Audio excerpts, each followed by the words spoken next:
তো গল্পের শুরুতেই আমাদের জঙ্গলের মাঝখানে একটি কাঠের ঘর দেখানো হয়, যেখানে মোমা নামক এক মহিলা তার দুটি ছেলে স্যাম এবং স্যামুয়েলের সাথে থাকে। যখনই তারা ঘর থেকে বাইরে বের হয়, তারা তাদের শরীরে একটি দড়ি বেঁধে রাখে, যার অন্য প্রান্তটি ঘরের সাথে সংযুক্ত থাকে। আসলে পৃথিবী পুরোপুরি বদলে গিয়েছে। অনেক বছর আগে আমাদের পৃথিবীতে এক ধরনের শক্তি আক্রমণ করেছিল, যা মানবজাতি পুরোপুরি ধ্বংস করে দেয়। আর এখন পৃথিবীতে খুব কম সংখ্যক মানুষ বেঁচে আছে। মোমা তার দুই সন্তানকে বলে যে আমাদের বাড়ির চারপাশে সেই শক্তি রয়েছে, যাকে দ্য ইভিল বলা হয়। এই বাড়িটি আমার দাদু তৈরি করেছিলেন, আর এটি বানানোর সময় তিনি কোনো বিশেষ ক্ষমতা ব্যবহার করেন। এই কারণে এই বাইরে সেই শক্তি এই বাড়ির ওপর আক্রমণ করতে পারে না। একবার আমার মা বাড়ির বাইরে গিয়েছিলেন, আর তখন সেই শক্তি তার উপর আক্রমণ করেছিল, কিন্তু তিনি দড়ি দিয়ে বাধা থাকায় বেঁচে যান। যদিও স্যাম এবং স্যামুয়েল অর্থাৎ মোমার দুই সন্তান কখনো সেই শক্তিকে দেখেনি, তবে মোমার দাবি সে নিজে সেই শক্তিকে দেখেছে, আর তার সন্তানেরা তাকে বিশ্বাস করে। তাই বাড়ির বাইরে যাওয়ার আগে তারা তিনজন নিজেদের দড়ি দিয়ে বেঁধে রাখে। পরের দিন সকালে খাবারের ব্যবস্থা করার জন্য সবাই দড়ি দিয়ে বাঁধা অবস্থায় বাড়ির বাইরে বের হয়। তাদের সাথে একটি কুকুরও ছিল, যাকেও দড়ি দিয়ে বাঁধা হয়। মোমা একটু ভিন্ন দিকে যায়। সেখানে সে একটি মানুষকে দেখতে পায়, যে আপন মনে হারছে।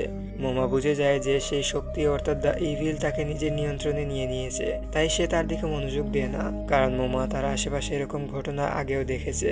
অন্যদিকে স্যামকে দেখানো হয় যে জঙ্গলে একটি ডিম দেখতে পায়, কিন্তু সে ডিম পর্যন্ত পৌঁছাতে পারে না, কারণ তার দড়ি সেখানে শেষ হয়ে গেছে। ডিমের কাছে যেতে হলে তাকে দড়ি খুলতে হবে। ডিমটি স্যামের থেকে মাত্র কয়েক স্টেপ দূরে ছিল, তাই সে তার দড়ি খুলতে যাচ্ছিল, কিন্তু তখনই তার ভাই স্যামুয়েল এসে তাকে দড়ি খুলতে বাধা দেয়। এরপর তারা খাবার খুঁজতে অন্যদিকে যেতে শুরু করে। হঠাৎ স্যামুয়েল পেছন থেকে বলে ওঠে, মা তোমার থেকে আমাকে বেশি ভালোবাসে। এটা শুনে স্যামের খুবই খারাপ লাগে এবং সে রেগে গিয়ে বলে, তুমি কি বললে? স্যামুয়েল জবাব দেয়, আমি কিছুই বলিনি। আসলে সত্যি সত্যি স্যামুয়েল কিছু বলেনি, কিন্তু স্যাম তার কথায় বিশ্বাস করতে পারে না।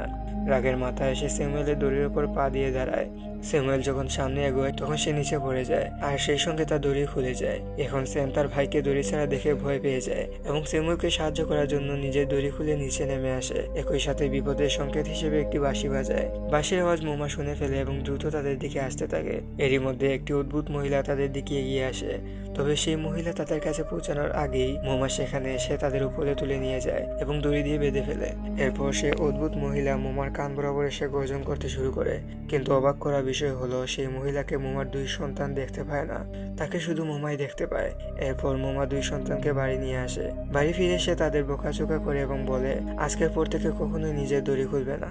আমি যখন ছোট ছিলাম, একবার আমারও দড়ি শেষ হয়ে গিয়েছিল। আমার থেকে কিছু দূরে আহত অবস্থায় একটি ছোট মেয়ে দাঁড়িয়েছিল। সে আমাকে সাহায্যের জন্য ডাকছিল, কিন্তু আমি বুঝতে পেরেছিলাম যে সে আসলে কোনো মানুষ নয়, বরং সেই ইভিল, যে আমাকে তার ফাঁদে ফেলতে চাইছিল। আজও আমি সেই মেয়ের গলা শুনতে পাই। তবে স্যাম তার মায়ের কথায় বিশ্বাস করে না, কারণ এখন পর্যন্ত সে কখনো জঙ্গলে বা বাড়ির বাইরে কোনো ইভিলকে দেখেনি। সে এই জায়গা থেকে বেরিয়ে বাইরের পৃথিবী দেখতে চায়। রাতে যখন দুই ভাই ঘরে থাকে, তখন স্যাম স্যামুয়েলকে বলে, আমাদের দড়ি ছাড়া বাইরে যাওয়া উচিত। আজ আমরা দড়ি ছাড়া বাইরে গিয়েছিলাম, কিন্তু কিছুই হয়নি। কিন্তু স্যামুয়েল জবাব দেয়, আজকে মা আমাদের বাঁচিয়েছিল, আমাদের তার কথায় বিশ্বাস করা উচিত। তখন স্যাম স্যামুয়েলকে জিজ্ঞেস করে, মা কেন আমাদের বাবা, দাদু আর দিদাকে মেরে ফেলেছিল? স্যামুয়েল বলে, কারণ সেই ইভিল তাদের নিয়ন্ত্রণে নিয়ে নিয়েছিল, আর মা তাদের হত্যা করতে বাধ্য হয়েছিলেন, না হলে তারা আমাদের মেরে ফেলতো। মা আমাদের বাঁচানোর জন্য এটা করেছিলেন। কিন্তু স্যামের তার মায়ের ওপর সন্দেহ আরো বাড়তে থাকে। তার মনে হতে থাকে মোমা যা কিছু বলছে তার মধ্যে কোনো সত্যতা নেই। অন্যদিকে আমরা মোমাকে দেখতে পাই যে বাইরে বসেছিল, আর তখনই সেখানে তার স্বামী এসে উপস্থিত হয়, যার অনেক আগেই মৃত্যু হয়েছে। আসলে সেই ইভিল মানুষকে ম্যানিপুলেট করতে পারে, আর মোমাকে বিভ্রান্ত করার জন্য সে তার স্বামীর রূপ ধরে সামনে আসে। সে মোমাকে বলে, মনে আছে আমরা একসঙ্গে কত ভালো সময় কাটিয়েছিলাম? মোমা জবাব দেয়, আমার অতীতে কোনো আগ্রহ নেই, আমি শুধু আমার সন্তানদের বাঁচাতে চাই। তখন তার স্বামী অর্থাৎ সেই শক্তি বলে, তুমি তাদের বাঁচাতে পারবে না, খুব শীঘ্রই আমি তাদের নিজের নিয়ন্ত্রণে নিয়ে নেব। মোমা এটি শুনে ভয় পেয়ে যায় এবং দ্রুত বাড়ির ভেতরে চলে আসে। পরের দিন সকালে যখন মোমা তার ছেলে স্যামের সাথে কাজ করছে, স্যাম লক্ষ্য করে যে তার মায়ের পিঠে একটি সাপের ট্যাটু আঁকা আছে, যা ওই শক্তি অর্থাৎ ইভিলের চিহ্ন। সে তার মায়ের কাছে ট্যাটু সম্পর্কে জানতে চায়। এতে মোমা বিরক্ত হয়ে বলে, এই ট্যাটু আমি তখন করিয়েছিলাম যখন এই শক্তি পৃথিবীতে ছিল না। রাতে স্যামের ঘুমের মধ্যে হাঁটার অভ্যাস আছে, তাই তার নিরাপত্তার জন্য মোমা তার পায়ে একটি ঘন্টি বেঁধে দেয়, যাতে সে বাড়ির বাইরে না চলে যায়। এক রাতে স্যাম একটি স্বপ্ন দেখে যে জঙ্গলে কেউ তাকে তার দড়ির সাথে টেনে নিয়ে যাচ্ছে এবং সেই দড়ির সাথে তাকে একটি কুয়োতে ফেলে দেয়, যেখানে একটি সাপের মতো অদ্ভুত সৃষ্টি তার সামনে আসে। পরবর্তী দৃশ্যে স্যামের চোখ খুলে যায়। সে দেখে ঘুমে চলতে চলতে সে বাড়ির বাইরে চলে এসেছে এবং তার শরীরে কোনো দড়ি নেই। সে দেখে সামনে তার কুকুরটি দাঁড়িয়ে আছে। সে তার দিকে এগিয়ে যাচ্ছিল, কিন্তু ঠিক তখনই তার মা এসে তাকে বাড়ির ভেতরে নিয়ে যায়। তারপর তাকে নিচে বেসমেন্টে বন্দি করে দেয় এবং বলে তোমাকে প্রার্থনা করতে হবে যাতে যদি তোমার ভেতরে কোনো খারাপ শক্তি চলে এসে থাকে তা বেরিয়ে যায়। আসলে যখন কেউ ভুল করে দড়ি ছাড়া বাড়ির বাইরে চলে যায় তখন মোমা তাকে এভাবে বেসমেন্টে বন্দি করে প্রার্থনা করায়। কিন্তু এখন স্যাম পুরোপুরি নিশ্চিত হয়ে যায় যে বাইরে কোনো শক্তি বা ইভিল নেই, এটি শুধুমাত্র তার মায়ের মনের ভুল। তাই সে তার ভাই স্যামুয়েলকে বলে এখন সময় এসেছে, আমাদের বাইরে গিয়ে সাহায্য আনতে হবে, কারণ আমাদের খাবারের জন্য কিছুই নেই। মোমা তাদের চিন্তা দ্বারা বুঝে যায় যে খাবারের অভাবে তারা বিভ্রান্ত ছিল। দুজনই সারাক্ষণ আফসোস থাকতো। তাই মোমা তাদের একটি ক্যামেরা দেখায় যার সাহায্যে তারা নিজেদের ছবি তুলতে পারে। এই ধরনের ডিভাইস তারা জীবনে প্রথমবারের মতো দেখে, তাই তারা খুব খুশি হয়ে যায়। এখন মোমা তাদের জানায় যে খাবারের জন্য আমাদের কুকুরটিকে মেরে ফেলতে হবে। তবে স্যাম এটি শুনে খুব রেগে যায়, কারণ সে কুকুরটিকে অনেক ভালোবাসে। সে তার মাকে বলে আমি যে কোনো মূল্যে আমার কুকুরটিকে মেরে ফেলতে দেব না। এরপর মোমা সেই কুকুরটিকে বাড়ির বাইরে একটি স্টোর রুমে নিয়ে যায়, যেখানে সে কুকুরটিকে মারতে চায়। তখন স্যাম দড়ি ছাড়া বাড়ির বাইরে চলে যায় এবং তার মাকে বলে দেখো বাইরে কোনো ইভিল নেই। তারপর সে তার মায়ের দড়িও কেটে ফেলে, যা দেখে মোমা খুব ভয় পেয়ে যায়। কুকুরটি সেখান থেকে পালিয়ে যায়। মোমা বাড়ির ভেতরে ফিরে যেতে চাইলেও স্যাম বাইরে থেকে দরজা বন্ধ করে দেয়। আসলে সে তার মায়ের কাছে বিশ্বাস স্থাপন করতে চায় যে বাইরের পৃথিবীতে কোনো ইভিল নেই। মোমা ভেতর থেকে চিৎকার করতে থাকে, কিন্তু স্যাম দরজা খুলে না। ঠিক তখনই বাইরে স্যামুয়েল এসে পৌঁছায় এবং যখন সে জানতে পারে যে স্যাম মোমাকে ভেতরে বন্দি করে রেখেছে, সে প্রচন্ড রেগে যায়। স্যাম এবং স্যামুয়েলের মধ্যে লড়াই শুরু হয়ে যায়। এদিকে স্টোর রুমে মোমার সামনে একটি ইভিল উপস্থিত হয়, যা তার শাশুড়ির রূপে আসে। সে বলে এখন আমি তোমাকে নিজের নিয়ন্ত্রণে নিয়ে নেব, তারপরে তুমি নিজে তোমার সন্তানদের মেরে ফেলবে। এটি শুনে মোমা খুবই ভয় পেয়ে যায় এবং সেই শক্তি তাকে নিয়ন্ত্রণে নেওয়ার আগে সে নিজেই তার জীবন শেষ করে দেয়, যাতে তার সন্তানদের কোনো ক্ষতি না হয়। তাদের মায়ের মৃত্যু দেখে স্যাম এবং স্যামুয়েল স্টোর রুমে প্রবেশ করে, যেখানে তারা মোমার মৃতদেহ দেখতে পায়। এটি দেখে স্যামুয়েলের শারীরিক অবস্থা খারাপ হয়ে যায়। এরপরের দিন স্যাম একাই খাবার খোঁজার জন্য বাইরে যায়।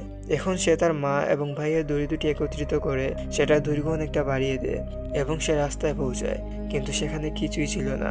তাই সে বাড়ি ফিরে আসে। ঠিক তখনই একজন ব্যক্তি এসে স্যামকে বলে আমি একজন হাইকার, আমি তোমাকে জঙ্গলে দেখে এখানে এসেছি, তুমি এখানে কি করছো?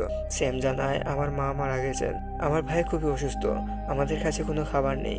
হাইকার বলে আমার কাছে খাবার আছে, কিন্তু তার আগে স্যামের ভাই স্যামুয়েল দূর থেকে ক্রসবো দিয়ে হাইকারকে আঘাত করে, যার ফলে সে আহত হয়। হাইকার সেখান থেকে পালিয়ে যেতে থাকে। নোলান তার পেছন ছুটে যায় এবং দেখে জঙ্গলের এক স্থানে হাইকারটি পড়ে আছে। তার হাতে ফোন রয়েছে। সে 911 নম্বরে কল করেছে এবং ফোনের অন্যদিক থেকে একটি আওয়াজ শোনা যাচ্ছে।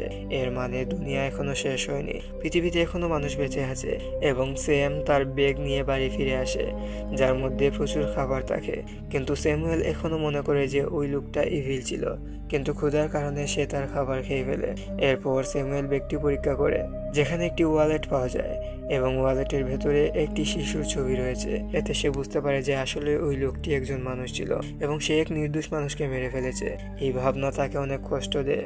রাতে স্যামুয়েল একটি আওয়াজ শুনতে পায় যা স্টোর রুম থেকে আসছে, যেখানে তার মায়ের মৃত্যু হয়েছে আর তার কাছে হাইকারের টর্চও রয়েছে। সে টর্চ নিয়ে ওই দিকে যায়। হঠাৎ তার সামনে ওই শিশুটি এসে দাঁড়ায় যার ছবি সে হাইকারের ওয়ালেটে দেখেছিল। ওই মেয়েটি তাকে জিজ্ঞেস করে তুমি কি আমার বাবাকে দেখেছো? তিনি এদিকেই এসেছিলেন। তখন সে স্যামুয়েলের হাতে তার বাবার টর্চ দেখে। স্যামুয়েল বলে দুর্ঘটনাবশত তোমার বাবার মৃত্যু হয়েছে। এইটা শুনে শিশুটি দৌড়ে জঙ্গলের দিকে চলে যায়।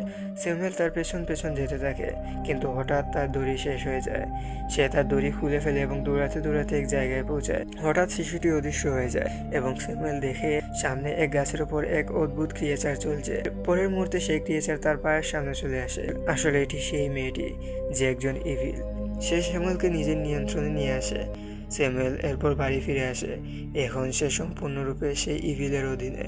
তাই সে নিশ্চুপ হয়ে নিজের বিছানায় বসে থাকে। তখন স্যাম আসে এবং দেখে যে স্যামুয়েলের মাথার উপর একটি কালো ছায়া রয়েছে। তাই সে সেই মন্ত্রগুলো উচ্চারণ করতে শুরু করে, যা তার মা তাকে বেসমেন্টে করতে বলেছিলেন। মন্ত্রের আওয়াজ শুনে স্যামুয়েলের খুবই রাগ হয় এবং সে তার ভাই স্যামকে একটি ঘরে বন্দি করে দিয়ে পুরো বাড়িতে আগুন লাগিয়ে দেয় এবং সে বাড়ির বাইরে চলে যায়। স্যাম তার জীবন বাঁচানোর জন্য উপরের পথ দিয়ে বেরোনোর চেষ্টা করে, কিন্তু সেখান থেকে বেরোনো এত সহজ ছিল না। বাড়ির বাইরে স্যামুয়েল বসে থাকে এবং বলে, এখন তোমাকে এই বাড়ি বাঁচাতে পারবে না। স্যাম বাধ্য হয়ে বাড়ির ভেতরে চলে যায়, যেখানে তার মা তার সামনে আসে। তখন স্যাম বুঝতে পারে যে তার মা সঠিক ছিল, এটি সেই ইভিল যেটি তার মাকে মেরেছে। তাই সে সেই ইভিলকে নিয়ে নিচে বেসমেন্টে লাফিয়ে পড়ে এবং অনবরত তাকে ধরে রেখে পবিত্র মন্ত্র উচ্চারণ করতে থাকে, যার ফলে সেই ইভিল অস্থির হয়ে যায়।